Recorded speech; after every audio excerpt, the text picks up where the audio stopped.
Today, we're going to jump into the history of the Wacken Open Air Festival, one of the biggest in metal culture and Germany. First organized by a group of metalheads from Schleswig-Holstein, Deutschland, or Germany for us Westerners, Wacken hosts the biggest metal bands who come to perform from all over the world in front of thousands and thousands of people. The festival has grown in attendees, from 60,000 in 2007 to more than 100,000 in recent years. Watch until the end to learn the full story of the Wacken Open Air Festival.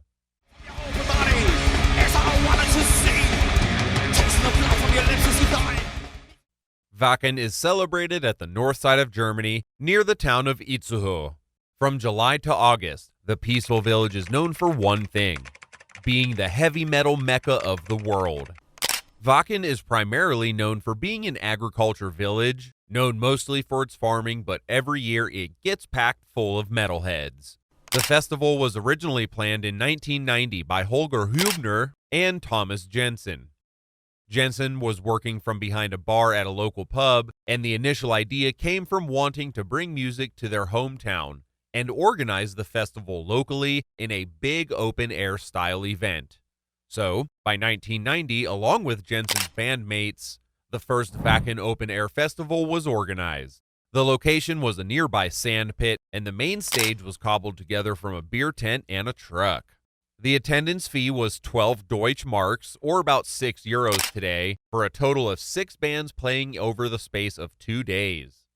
800 people attended the event, but sooner rather than later, there would be much more. 2 years later, the Wacken Open Air Festival officially hosted Saxon. This was the first time the event had international bands besides them, such as Blind Guardian, Bye Bang, and Saxon. Vocalist Peter Byford remembers seeing about 1,000 people, but actually a total of 3,500 were present that year. This Wacken surpassed the attendance of the first festival by 4 times over. It was also the first time that the organizers used not only a professional stage with lighting, but also a proper PA system. Peter also mentions that the festival grew from word of mouth, quickly gaining notoriety.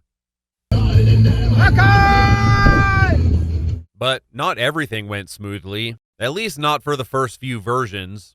In fact, it was a financial disaster. The Wacken Festival of 1993 would go on to be called the Year of the Plague for Wacken history, and here's why. The team tried their hand to hold a Motorhead show in Flensburg, but failed to support the promotional costs. A show with Dio became a disaster after only selling 167 tickets, leaving a debt of 350,000 Deutsche Marks. This caused losses on the team, and during the same year, Thomas Jensen's mother passed away in a serious accident.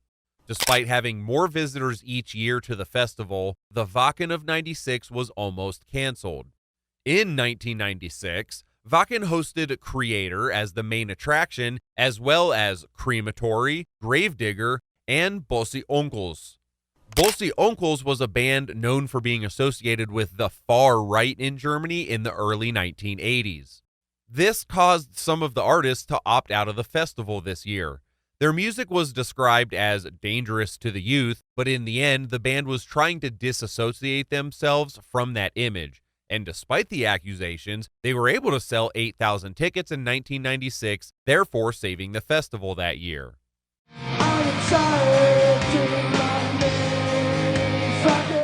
As more international bands performed, Wacken 1997 saw bands from the era like In Flames, Satyricon, Therion, Sodom, and the German power metal band Gravedigger.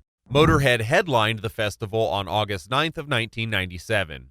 Metal queen Doro was among one of the first artists to perform in the early days of the festival, first in 1993 and then again in 1998.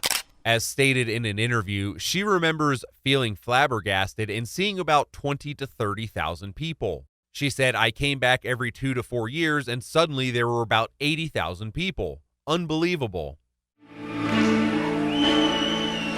There's a message. Blood, sweat, and tears is the Wacken formula to success. Surpassing all imaginable goals, becoming Germany's biggest metal event in Europe, and in the entire world. To quote, "We started off very naively, and no one could have known what would happen," Jensen said in an interview in 2017. But it's all just gotten better. I mean, the music is what drives it all forward, but so are the fans. It's crazy. They come from all over the world. Almost all the heaviest names in metal have performed in Wacken's history. "It's like a big heavy metal family," Wolf Hoffman from Accept said. "A wide expanse of black outfits, people of all ages. It's changed a bit, now even families with children come. It's kind of become more family friendly. Back in the days, the first Wacken were really hardcore dudes." Some of the artists who have performed and recorded live concerts are The Scorpions, Saxon, Twisted Sister, Dimmu Borgir, Slayer, and Halloween. And you can find these in the description box below, as well as some documentaries about the festival. Don't forget to subscribe with notifications on and give it a thumbs up if you liked the video. Thanks for watching, and remember everybody, stay metal.